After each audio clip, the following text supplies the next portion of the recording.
বিসমিল্লাহির রহমানির রহিম। আসসালামু আলাইকুম, welcome to my channel Sathi Hasan kitchen. তো আজকে আপনাদের এমন একটা রেসিপি দেখাবো, সেটা একেবারে আনকমন, যেটা আমি ছোটোবেলায় খেতাম, মা বানাতো। এটা মায়ের হাতের রেসিপি। তো আজকে আবার সেই রেসিপিটা মাকে বললাম বানানোর কথা, তো বানালো। তো দেখলেই জিভে জল এসে যাবে, আর নাম শুনলেই অবাক হয়ে যাবেন যে এটা দিয়ে আবার ভর্তা বানানো যায়।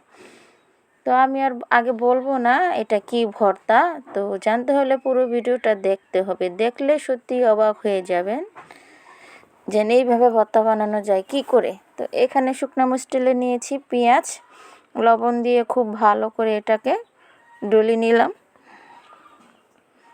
আর এখন দিয়ে দিবে এখানে ধনেপাতা। তো হাতে মাখা ভর্তার মধ্যে ধনেপাতা দিতেই হবে, না দিলে নয়।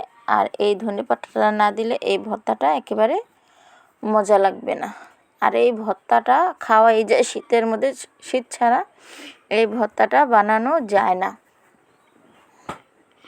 তো দেখুন খুব ভালো করে আমি ধনেপাতাগুলো মেখে নিলাম। তো এটা কিন্তু ধনেপাতা ভর্তা হয়ে গেছে। তো আমি ধনেপাতা ভর্তা খাওয়ার জন্য কিছুটা উঠিয়ে রাখলাম, কারণ এখানে আমি বেশি করে নিয়েছি সব কিছু, যাতে উঠিয়ে রাখতে পারি। আর এখানে দিয়ে দিলাম আমি তেঁতুল।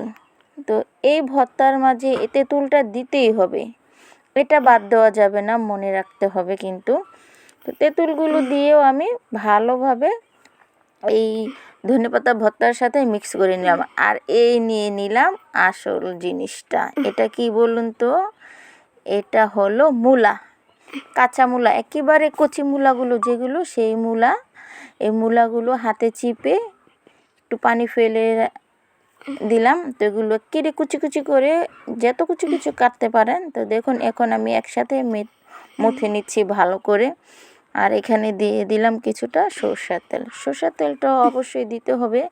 তো দেখুন আমি বানাচ্ছি আর আমার জিভে কিন্তু জল এসে যাচ্ছে। তো কত আগে খেয়েছি, এর মধ্যে আর বানানো হয়নি। এই মূলা ভর্তার রেসিপিটা যদি আপনাদের ভালো লেগে থাকে, অবশ্যই আমাদের ভিডিওটা দেখা মাত্র একটি লাইক দিতে ভুলবেন না। সাবস্ক্রাইব মাই চ্যানেল এবং আপনারা অবশ্যই বানিয়ে খাবেন, আমি গ্যারান্টি দিচ্ছি মজা হবে। তো এখান থেকে বিদায় নিচ্ছি, আল্লাহ হাফেজ।